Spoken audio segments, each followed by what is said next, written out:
মানুষগুলো এবার আগুনের মধ্যে পানি দিলে যেমনি আগুন নিভে যায়, দাউ দাউ করা হৃদয়ে জ্বলন্ত আগুন তাদের ঠান্ডা হবে। কিয়ামতের ময়দানে ওই বিভীষিকাময় সময়ে মুসিবতের কালে মানুষগুলো পাগল হয়ে বিশ্বনবীকে খুঁজতে আরম্ভ করবে। সবাই মিলে বিশ্বনবীর কাছে যেয়ে বলবে, ইয়া রাহমাতাল লিল আলামিন, ইয়া খাতামুন নবিয়্যিন রাহমাতাল লিল আলামিন। দেখেন আমাদের কি অবস্থা, কি কঠিন বিপদে আমরা আছি, দাঁড়াতে পারি না, সূর্যের আলোতে ঘেমে হয়রান। আজকে কেউ সুপারিশ করতে পারবে না। সব নবীরা অপারগতা স্বীকার করেছে, তারা বলেছে আপনি ছাড়া কেউ নাকি আল্লাহর সামনে দাঁড়াতে পারবেন না, আপনি একটু সুপারিশ করেন। বিশ্বনবী বলবেন, আসো আসো, আজকের দিনে আমি ছাড়া আল্লাহর সামনে কেউ দাঁড়াতে পারবে না। বিশ্বনবী মাকামে মাহমুদে যে আল্লাহু আকবার বলে সিজদায় লুটিয়ে পড়বেন। আল্লাহ রাব্বুল আলামিন বিশ্বনবীকে এমন কিছু চমৎকার শব্দ শিখাবেন, ওই শব্দগুলো দিয়ে আল্লাহর প্রশংসা করে বিশ্বনবী কাঁদতে আরম্ভ করবেন। বিশ্বনবী এমন ভাবে অজর দ্বারায় সিজদায় লুটিয়ে পড়ে কাঁদবেন, রব্বুল আলামিনের রহমতের দরিয়ায় জোশ লেগে যাবে। রব্বুল আলামিন এই দৃশ্য থেকে সহ্য করতে পারবেন না। রব্বুল আলামিন বলবেন, ইয়া মুহাম্মদ ইরফা রাসাক, ও নবী আপনি মাথা তোলেন, মাথা তোলেন, আপনার কান্না আমি সহ্য করতে পারি না। নবী আপনি মাথা তোলেন, সাল তুতা, আজকে আপনি যা চাবেন তাই দেব। নবী আপনি সিজদা থেকে মাথা তুলেন, সাল তুতা, যা চাবেন তাই দেব। ওয়াশফা তুশাফা, যার জন্য সুপারিশ করবেন তার সুপারিশ কবুল করে নেব। বিশ্বনবী এবার মাথা তুলবেন। যে বিভীষিকাময় সময়ে প্রত্যেক নবী বলেছেন আমি পারবো না, প্রত্যেক নবী বলেছেন নফসি নফসি, আমার কি হবে আমি জানি না, আল্লাহ আমারে বাঁচাও। প্রতিটি নবী বলবেন নফসি নফসি, আল্লাহ তুমি আমারে বাঁচাও, আমারে বাঁচাও। বিশ্বনবী মাথা তুলবেন, তুলে বলবেন রব্বি হাবলি উম্মতি, আল্লাহ তুমি আমার গুনাহগার উম্মতকে বাঁচাও। এই দুনিয়ার বুকে রব্বুল আলামিন সব নবীকে একটা করে দাওয়া মুস্তাজাবা দিয়েছেন, মানে যে দোয়া করলে কবুল হয়ে যায় সাথে সাথেই। দাও বিহা, দুনিয়ার সব নবীরা ওই দোয়াটা দুনিয়ায় করে ফেলেছে। সব নবীকে আল্লাহ একটা করে দোয়া দিয়েছেন, নবী দোয়া করলেই কবুল, সব নবীরা ওই দোয়া করে ফেলেছে দুনিয়াতে। বিশ্বনবী বলেন আমি করি নাই, ওয়া ইন্নী আখতাবিউ দাওয়াতি শাফাআতান লি উম্মতি ইয়াউমাল কিয়ামাহ, আমার ওই স্পেশাল দোয়াটা আমি দুনিয়ার বুকে কঠিন বিপদে পড়েও কোনোদিন করি নাই। আমি আমার স্পেশাল দোয়াটা কিয়ামতের দিন আমার গুনাহগার উম্মতকে সুপারিশের জন্য রেখে দিয়েছি। আল্লাহ বলবেন নবী ইরফা রাসাক, মাথা তোলেন, আর কাটবেন না। বিশ্বনবী মাথা তুলবেন, আল্লাহ বলবেন সাল তুতা, আপনি যা চাবেন তাই দেব। ওয়াশফা তুশাফা, সুপারিশ করেন, সুপারিশ কবুল করব। বিশ্বনবী বলবেন আল্লাহ ওই স্পেশাল দোয়াটা দুনিয়াতে করি নাই, আজকে আমি তোমার দরবারে দাঁড়িয়ে কিয়ামতের দিন ওই দোয়াটা করছি। আল্লাহ আমার যে উম্মতের হৃদয়ে যাররা পরিমাণ ঈমান আছে, আমার একটা উম্মতকেও তুমি জাহান্নামে ঢোকাতে পারবে না। বিশ্বনবী পাগলের মতো একবার হাউজে কাউসারে যাবেন, একবার সিরাতে যাবেন, একবার পুলসিরাতের দিকে, একবার হাউজে কাউসারের দিকে পাগলের মতো দৌড়াতে থাকবেন। তার কোনো গুনাহগার উম্মত যাতে জাহান্নামে ঢুকে না যায়, সেদিন কেউ সুপারিশ করতে পারবে না বিশ্বনবী ছাড়া। বিশ্বনবী বলেন আনা সাইয়্যিদুন নাসি ইয়াউমাল কিয়ামাহ, আমি কিয়ামতের দিন সর্বশ্রেষ্ঠ হব, মানুষের মধ্যে সর্বশ্রেষ্ঠ সেরা আমি বিশ্বনবী। আলহামদুলিল্লাহ। বিশ্বনবী বলেন সেদিনটা বড্ড ভয়ঙ্কর, সেদিন কেউ কারো কোনো উপকারে আসবে না, বন্ধু বন্ধুর কাজে আসবে না, স্ত্রী স্বামীর উপকারে আসবে না, স্বামী স্ত্রীর উপকারে আসবে না, পীর সাহেব মুরিদরে বাঁচাতে পারবে না, মুরিদ পীর সাহেবরে বাঁচাতে পারবে না, নেতা কর্মীর পরিচয় দিবে না, কর্মী নেতার পরিচয় দিবে না, ভাই বোনকে চিনবে না, বোন ভাইকে চিনবে না, বাবা তার সন্তানকে চিনবে না, মেয়েকে দেখে মা দৌড়ে দৌড়ে পালাবে। বড্ড ভয়ঙ্কর দিন। বিশ্বনবী বলবেন জমিনটা এখনকার মতো থাকবে না, পুরো জমিনটা সমান হয়ে যাবে, ফ্ল্যাট, এখন তো গোল, তখন ফ্ল্যাট, সবাই এক জমিনের উপরে দাঁড়াবে। সূর্যটা মাথার কাছে চলে আসবে, সূর্যের গরমে মানুষের মাথার মগজ গলে গলে কানের ছিদ্র নাকের ছিদ্র দিয়ে বেয়ে বেয়ে পড়বে। আহ, সবাই হয়রান পেরেশান ক্লান্ত শ্রান্ত। মানুষগুলো বলবে বাঁচার কোনো উপায় নাই। 50,000 বছর মানুষ এরকম দৌড়াবে, চিৎকার করবে, কাঁদবে, বাঁচার কোনো উপায় নাই। সবাই বলবে আল্লাহ যদি বিচারটা শুরু করতো, যা হবার হবে, আগে বিচার শুরু করুন। বিচারই শুরু হয় না, বিচার শুরু হইতে 50,000 বছর। আল্লাহ 50,000 বছর, 5,000, 15,000 না, 50,000 বছর এরকম যাবে। মানুষগুলো কাঁদতে কাঁদতে বলবে চলো আমরা আদম আলাইহিস সালামের কাছে যাই, যেন আল্লাহরে যে সুপারিশ করে, আল্লাহ আপনি বিচার শুরু করেন। কিয়ামতের ময়দানে সবাই মিলে সাইয়েদনা আদম আলাইহিস সালামের কাছে যেয়ে বলবে ইয়া আবাল বাশার ইয়া আউয়ালাল আম্বিয়া, ও আদম নবী আপনি দুনিয়ার বুকে প্রথম নবী, আল্লাহ নিজ হাতে আপনারে 60 হাত লম্বা করে বানিয়েছেন, আপনার সম্মানে ফেরেশতাদেরকে সেজদা দিতে বলেছেন, দুনিয়ার প্রথম নবী প্রথম মানুষ আপনি, আপনি আল্লাহরে যে সুপারিশ করেন যেন আল্লাহ বিচার শুরু করে। আদম আলাইহিস সালাম বলবেন আমি পারবো না, কারণ আল্লাহ আমাকে একটা নিষিদ্ধ গাছের কাছে যেতে নিষেধ করেছিল, আমি ভুল করে এই গাছের ফল খেয়েছি। নাফসি নাফসি, আজকে আমার কি হবে আমি জানি না, আমি বড় লজ্জিত। আমারে যদি আল্লাহ জিজ্ঞেস করে কেন খাইছিলাম, আমার কোনো উত্তর নাই। তোমারে বাঁচাবো কেমনে আমি? নবীরা থার করে কাঁপবে সেদিন। আদম আলাইহিস সালাম বলবেন আমি পারবো না, মাফ করো আমাকে, আমি পারবো না। ওই যে ভুল করে গন্ধম খেয়ে ফেলেছে, নিষিদ্ধ গাছের ফল খেয়ে ফেলেছে, আমি বড় লজ্জিত অনুতপ্ত, আমি পারবো না। আজকে আল্লাহ এত রাগান্বিত হয়েছে, আগে কখনো আল্লাহ এত রাগান্বিত হয় নাই, ভবিষ্যতে আল্লাহ কখনো এত রাগান্বিত হবে না। আমি পারবো না। এক কাজ করো, তোমরা নূহ আলাইহিস সালামের কাছে যাও। কোন নবী? লোকেরা এবার পাগলের মতো দৌড়াতে দৌড়াতে আল্লাহর নবী নূহ আলাইহিস সালামের কাছে যেয়ে বলবে, ইয়া নবী আল্লাহ নূহ, আনতা আউয়ালুর রাসূলি ফিল আরদ, আপনি জমিনে প্রথম রাসূল। আদম আলাইহিস সালাম নবী ছিলেন, রাসূল ছিলেন না। এই দুনিয়ার বুকে প্রথম রাসূল ছিলেন আল্লাহর নবী নূহ আলাইহিস সালাম। সবাই বলবে, ও নবী আল্লাহ নূহ, রাসূল আল্লাহ নূহ, আল্লাহ আপনাকে আবদান শাকুরা, শুকরগুজার বান্দা বলে কোরআনে বলেছে। কোরআনে নূহ আলাইহিস সালামের নামেও সূরা আছে না নাই? আপনি আল্লাহর প্রিয় বান্দা, প্রিয় রাসূল। দেখেন আমাদের কি দশা, ঘামতে ঘামতে শেষ। জমিনটা তামার জমিন, সূর্যটা মাথার কাছে, কি করবো আর পারি না, ঘামতে ঘামতে আর কত ঘামবো, কত দাঁড়িয়ে থাকবো। আল্লাহরে যে বলেন বিচার যেন শুরু করে। নূহ আলাইহিস সালাম বলবেন আমিও পারবো না, আমিও পারবো না, আমি আমার ছেলের জন্য এক কথা বলে ভুল করে ফেলছি। যখন মহাপ্লাবন হবে আমি বললাম, আল্লাহ আমার কলিজার টুকরা সন্তান রে বাঁচান। আল্লাহ বললেন, ও নূহ, সে তোমার সন্তান না, কারণ সে ঈমান আনে নাই, সে পাহাড়ের উপর দাঁড়িয়েছে, দেখি কেমনে সে বাঁচে। ওই যে আমি একটা না বুঝে আবদার করেছি, আল্লাহ আমার উপর রেগে গিয়েছিলেন। আজকে আল্লাহ ওই ব্যাপারে যদি আমারে প্রশ্ন করে, আমার কোনো জবাব নেই, আমি পারবো না, মাফ করো। তোমরা সবাই মিলে আল্লাহর খলিল ইব্রাহিম আলাইহিস সালামের কাছে যাও। লোকগুলো পাগলের মতো খুঁজতে আরম্ভ করবে, অযুত লক্ষ নিযুত কোটি মানুষের ভিড়ে। আল্লাহর খলিল ইব্রাহিমকে যেয়ে বলবে, ইয়া খলিলুল্লাহ, ও আল্লাহর খলিল, আল্লাহ আপনাকে বড্ড ভালোবেসেছেন, আপনি কাবা বানিয়েছেন, আল্লাহ আপনাকে বড্ড পছন্দ করেন। দেখেন আমাদের কি অবস্থা। আপনি যে আল্লাহর কাছে সুপারিশ করেন যেন আল্লাহ আজকে বিচার শুরু করে। আল্লাহর নবী ইব্রাহিম বলবেন, আমিও পারবো না, আমি আমার জীবদ্দশায় 3টা মিথ্যা বলেছি। কয়টা? আসলে মিথ্যা না, একটু টুইস্ট করে কৌশল করে কথা বলেছিলেন, ওইটাকে হাদিসে মিথ্যা বলা হয়েছে। আমি জীবনে 3টা মিথ্যা বলেছি, জীবন বাঁচানোর তাগিদে কৌশল করে 3টা কথা বলেছি। আজকের এই কঠিন ময়দানে আল্লাহ যদি ওই 3টা কথার ব্যাপারে জিজ্ঞেস করে, লজ্জায় আমি মাথা দেখাতে পারবো না, আমিও পারবো না, আমিও পারবো না। আজকে আল্লাহ এত রেগে আছে, আগে কখনো এত রাগে নাই, পরেও রাখবে না। তোমরা সবাই মিলে বনী ইসরাইলের নবী মুসা আলাইহিস সালামের কাছে যাও। সবাই এবার যাবে মুসা আলাইহিস সালামের কাছে, যেয়ে বলবে, ইয়া নবী আল্লাহ মুসা, আপনি ছিলেন কালিমুল্লাহ, আল্লাহর সাথে সরাসরি কথা বলতেন। রব্বুল আলামিন আপনাকে তাওরাত কিতাব দিয়েছেন, আপনি যে একটু সুপারিশ করেন। আল্লাহর নবী মুসা বলবেন, মাফ করো, আমিও পারবো না, আমি দুনিয়ার বুকে ভুল করে একটা মানুষকে মেরে ফেলেছি। আমি মারছিলাম আদব শিক্ষা দেওয়ার জন্য, এক থাপ্পড়ে, থাপ্পড়ে ওই লোক মরেই যাবে, আমি জানতাম না। আজকে আল্লাহ যদি জিজ্ঞেস করে কেন মারলা, জবাব আছে? ওই লজ্জায় আমি অনুতপ্ত, আমি পারবো না, আমার এই কথা বলো না। আজকে আল্লাহ বড্ড রেগে আছে, আমি পারবো না। তোমরা আল্লাহর নবী সাল্লাল্লাহু আলাইহি সাল্লামের কাছে যাও। কিয়ামতের ময়দানে মানুষগুলো পাগল পাড়া হয়ে আল্লাহর নবী ঈসা আলাইহিস সালামের কাছে যাবে, যে বলবে, নবী ঈসা আপনি রূহুল্লাহ, বাবা ছাড়া আল্লাহ আপনাকে বানিয়েছেন, ইনজিল কিতাব দিয়েছেন, মৃত মানুষকে আপনি জীবিত করতে পারতেন। আজকের এই কঠিন বিপদের দিনে আপনি আমাদের সাহায্য করেন। আল্লাহর কাছে যে বলেন যেন বিচার শুরু করে। ঈসা আলাইহিস সালাম বলবেন, আমিও পারবো না, ইন্নী উবিদতু মিন দুনিল্লাহ, আমার উম্মত খ্রিস্টানেরা আল্লাহর বাদ দিয়ে আমি ঈসার ইবাদত করেছে। আমার মা মেরি আর আমাকে ডাকতো জেসাস ক্রাইস্ট, আমার ইবাদত করেছে, যদিও আমি আমার ইবাদত করতে বলি না। ঈসা আলাইহিস সালামও ইবাদত করতে বলেছেন একজনের, তিনি কে? আল্লাহর নবী ঈসা আলাইহিস সালাম বলবেন, আমিও পারবো না। আজকে আল্লাহ অনেক রেগে আছে, আমি পারবো না। তবে একটা পরামর্শ দিতে পারি, একটা সাজেশন দিতে পারি। আজকের দিনে এই কঠিন মুসিবতের কালে, এই কঠিন সময়ে কেউ আল্লাহর দরবারে দাঁড়িয়ে একটা টু শব্দ করার ক্ষমতা কারো নাই, একমাত্র আখিরি জামানার পয়গম্বর বিশ্বনবী মুহাম্মদুর রাসূলুল্লাহ ছাড়া। মানুষগুলো এবার আগুনের মধ্যে পানি দিলে যেমনি আগুন নিভে যায়, দাউ দাউ করা হৃদয়ে জ্বলন্ত আগুন তাদের ঠান্ডা হবে। কিয়ামতের ময়দানে ওই বিভীষিকাময় সময়ে মুসিবতের কালে মানুষগুলো পাগল হয়ে বিশ্বনবীকে খুঁজতে আরম্ভ করবে। সবাই মিলে বিশ্বনবীর কাছে যেয়ে বলবে, ইয়া রাহমাতাল লিল আলামিন, ইয়া খাতামান নবীন, রাহমাতাল লিল আলামিন।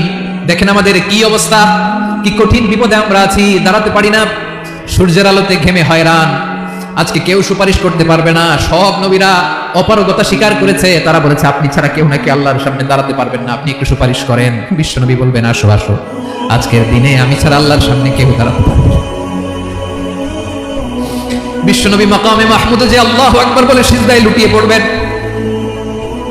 আল্লাহ রাব্বুল আলামিন বিশ্বনবীকে এমন কিছু চমৎকার শব্দ শিখাবেন, ওই শব্দগুলো দিয়ে আল্লাহর প্রশংসা করে বিশ্বনবী কাঁদতে আরম্ভ করবেন। বিশ্বনবী এমন ভাবে অজর দ্বারায় সিজদায় লুটিয়ে পড়ে কাঁদবেন, রব্বুল আলামিনের রহমতের দরিয়ায় জোশ লেগে যাবে। রব্বুল আলামিন এই দৃশ্য দেখে সহ্য করতে পারবেন না। রব্বুল আলামিন বলবেন, ইয়া মুহাম্মদ ইরফা রাসাক, ও নবী আপনি মাথা তোলেন, মাথা তোলেন, আপনার কান্না আমি সহ্য করতে পারি না। নবী আপনি মাথা তোলেন, সাল তুতা, আজকে আপনি যা চাবেন তাই দেব। নবী আপনি সিজদা থেকে মাথা তুলেন, সাল তুতা, যা চাবেন তাই দেব। ওয়াশফা তুশাফা, যার জন্য সুপারিশ করবেন তার সুপারিশ কবুল করে নেব।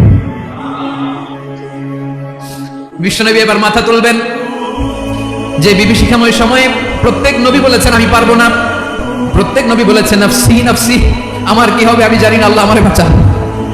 প্রতিটি নবী বলবেন নফসি নফসি, আল্লাহ তুমি আমারে বাঁচাও, আমারে বাঁচাও। বিশ্বনবী মাথা তুলবেন, তুলে বলবেন রব্বি হাবলি উম্মতি, আল্লাহ তুমি আমার গুনাহগার উম্মতকে বাঁচাও। এই দুনিয়ার বুকে রব্বুল আলামিন সব নবীকে একটা করে দাওয়া মুস্তাজাবা দিয়েছেন, মানে যে দোয়া করলে কবুল হয়ে যায় সাথে সাথেই।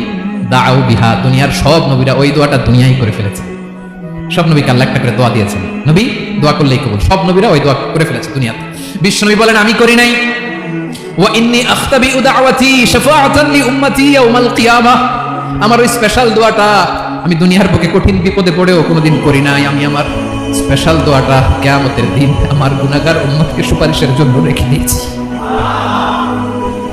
আল্লাহ বলবেন নবী ইরফা রাসাক, মাথা তোলেন, আর কাটবেন না।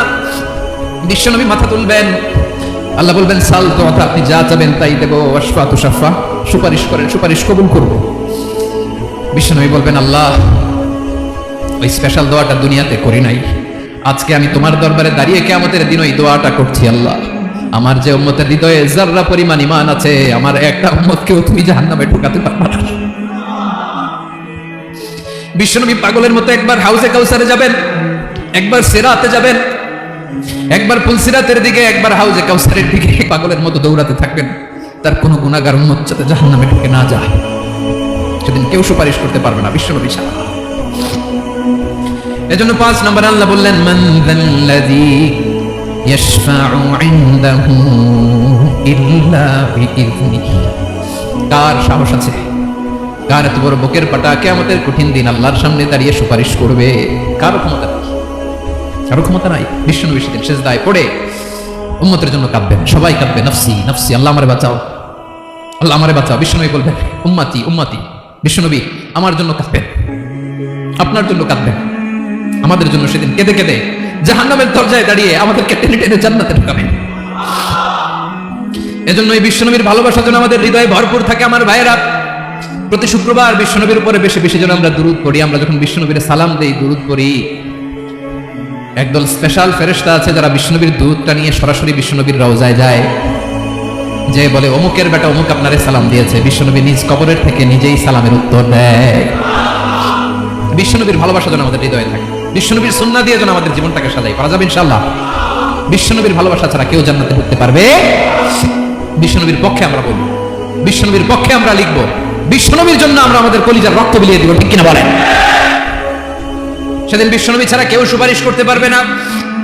5 নম্বর আল্লাহ বললেন মান যাল্লাযী ইয়াশফাউ ইনদাহু ইল্লা বিইযনি, কে আছে সুপারিশ করবে আল্লাহর সামনে? আর আপনি আপনার বাবার দরবারে যে সিজদা দেন, হ্যাঁ, ইব্রাহিম আলাইহিস সালাম থারথার করে কাঁপবে আর বলবে নফসি নফসি, আল্লাহ আমারে বাঁচাও।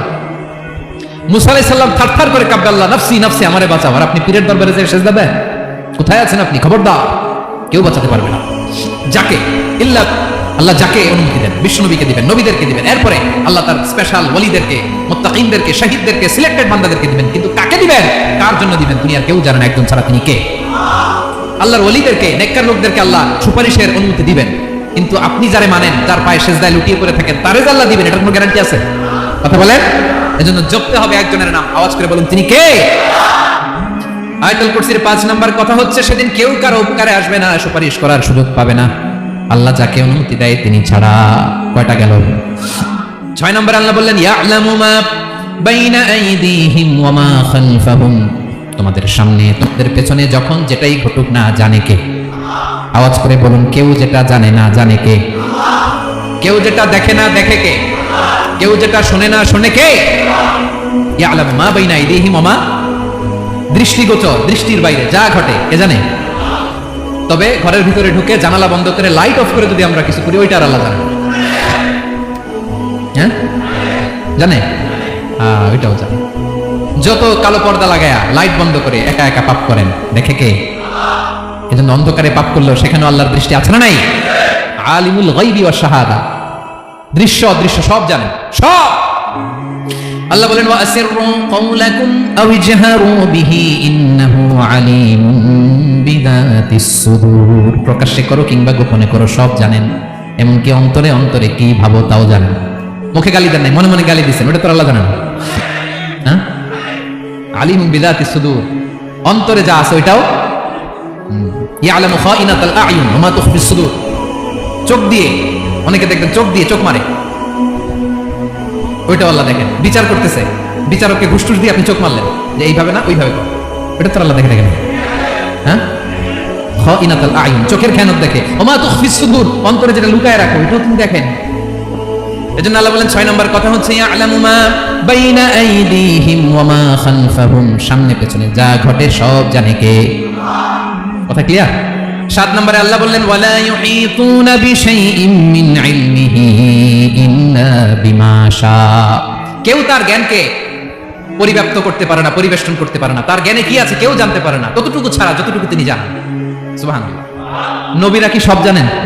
বিষ্ণু ইসা ইসলাম সব জানতেন না। আল্লাহ তাআলা নবীদেরকে যতটুকু জানান ততটুকুই নবীরা বলে, ঠিক কি না? ওয়া মা ইয়ানতিকু আনিল হাওয়া ইন হুয়া ইল্লা ওয়াহয়ুন ইউহা। আল্লাহ যতটুকু জানায় নবীরা ততটুকু বলতে পারে, এর বাইরে বলতে পারে না। আল্লাহ যতটুকু জানায় ততটুকু। আমাদের জ্ঞান যা আছে দিছে কে? সবাই বলুন, কে দিছে? এজন্য আল্লাহ বলে আমি যদি জ্ঞান দেই তাইলে তোমরা জ্ঞান পাও, এছাড়া জ্ঞানের কোনো মাধ্যম দুনিয়াতে। আর আমাদের জ্ঞান একেবারে কম, এই জ্ঞান নিয়ে আমরা বড়াই, কত বড়াই করি। জ্ঞানের কত বড়াই, গর্ব অহংকার, কত গরম আছে না নাই? কি জ্ঞান আছে আপনার? কি জানেন বলেন? ভবিষ্যৎ জানেন? কালকে কি হবে জানেন? তো কি জানেন আপনি? কালকে কি হবে এটাই তো জানেন না। এখন কি হবে তাই জানেন না। পিছনে কি করছিলাম এটা মনে রাখতে পারেন? আজ থেকে 1 মাস আগে এই বিকেলে আপনি কি করতেছিলেন মনে আছে? এত দূরে যাওয়া লাগবে না। আজ থেকে 1 সপ্তাহ আগে রাতের বেলায় কি খাইছিলেন মনে আছে?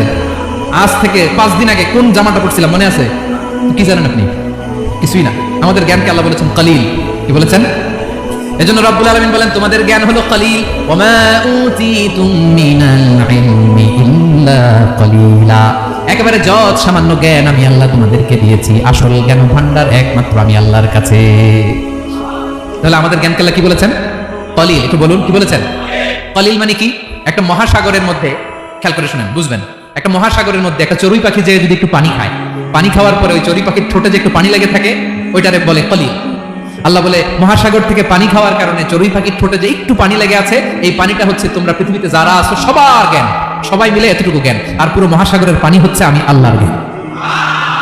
তাহলে আপনার জ্ঞান তো অনেক বেশি। এজন্য জ্ঞানের বড়াই করা যাবে না। আল্লাহ বলেন ওয়ালা ইউহিতুনা বিশাইইন মিন ইলমিহি ইল্লা বিমা শা। আল্লাহ যতটুকু জানেন ততটুকুই আমরা জানি, তিনি যে কত জানেন আমাদের কোনো ধারণা নাই, ঠিক কিনা বলেন? কয়টা গেল? 7টা। আর রইল কয়টা? 8 নম্বরে আল্লাহ বলেন ওয়াসিআ কুরসিয়ুহুস সামাওয়াতি ওয়াল আরদা। তার কুরসি আকাশ জমিন বিস্তৃত। আকাশ এবং জমিনকে পরিব্যাপ্ত করে রেখেছে তার কুরসি, তার ক্ষমতা, তার কর্তৃত্ব। কুরসির 2টা তাফসীর। এক তাফসীর হলো কুরসি মানে ক্ষমতা, তার ক্ষমতা, কর্তৃত্ব, আকাশ জমিন বিস্তৃত। কুরসির আরেকটা ব্যাখ্যা হচ্ছে সরাসরি কুরসি, যেখানে আল্লাহ পা রাখে। কি রাখে? তার মানে হুজুর আল্লাহরও পা আছে? আছে। কেমন আমরা জানি না, আমাদের পায়ের মতো না। সুবহানাল্লাহ পড়েন। তো তাইলে আল্লাহ কার মতো? আল্লাহ আল্লাহর মতো। সুবহানাল্লাহ পড়েন। লাইসা কামিসলিহি শাই, কোনো কিছু তার মতো নয়। তো তিনি কার মতো? তিনি তার মতো। ওয়ালাম ইয়াকুল্লাহু কুফুয়ান আহাদ। ওয়াসিআ কুরসিয়ুহুস সামাওয়াতি ওয়াল আরদ। তার কুরসিটা আকাশ জমিন বিস্তৃত।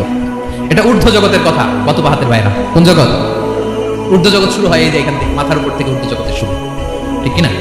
এই যে শূন্যে যা দেখেন এটা প্রথম আকাশের মহাশূন্য। আল্লাহ বলেন ওয়ালাকাদ যায়্যানাস সামাআদ দুনিয়া বিজিনাতিনিল কাওয়াকিব। প্রথম আকাশের মহাশূন্যকে আমি তারা গ্রহ দিয়ে সুশোভিত করেছি। আমাদের পৃথিবীর চাইতে অনেক বড় গ্রহ আছে, যেমন সূর্য পৃথিবীর চেয়ে 13 লক্ষ গুণ বড়। কয় গুণ? 13 গুণ, 1300 গুণ, 13,000 গুণ। কত গুণ? আরো জোরে কত গুণ? চিন্তা করছেন পৃথিবীটা কত বড়, আর সূর্য নাকি পৃথিবীর চেয়ে? তার মানে সূর্যই কি সবচেয়ে বড়? না, সূর্যের চেয়ে কোটি কোটি গুণ বড় তারা আছে। এরকম কোটি কোটি তারা নিয়ে আমাদের গ্যালাক্সি মিল্কি ওয়ে। এরকম কোটি কোটি গ্যালাক্সি আছে প্রথম আকাশের মহাশূন্যের মধ্যে। এরপরে দ্বিতীয় আকাশ। এই দ্বিতীয় আকাশটা প্রথম আকাশের তুলনায় কত বড়? বিশ্বনবী বলেন তোমার হাতের আংটি যদি মরুভূমির মাঝখানে ফেলে দাও, পুরো মরুভূমির তুলনায় তোমার হাতের আংটি যত ছোট, দ্বিতীয় আসমানের তুলনায় প্রথম আসমানটা ঠিক তত ছোট। তৃতীয় আসমান আবার এরকম, ওইটার তুলনায় দ্বিতীয় আসমানটা একটা আংটির সমান। চতুর্থ আসমানের তুলনায় মরুভূমির মাঝখানে তৃতীয় আসমানটা আংটির সমান, একটার চেয়ে আরেকটা বড়। কত বড় আমি বলতে পারবো, আপনারা শুনতে পারবেন, কিন্তু আমরা কল্পনা এটা ধারণ করতে পারবো। পঞ্চম, ষষ্ঠ, সপ্তম, সাত আকাশ শেষ, কি শেষ? এর উপরে আছে বাইতুল মামুর, কি নাম? এটা ফেরেশতাদের মসজিদ, ফেরেশতাদের কেবলা, ফেরেশতাদের কাবা। আমরা যেমন মক্কায় কাবা, ফেরেশতাদের কাবা, কেবলার নাম হচ্ছে আল বাইতুল মামুর। সাত আসমানের উপরে, এটা কত বড় শুনেন। প্রতিদিন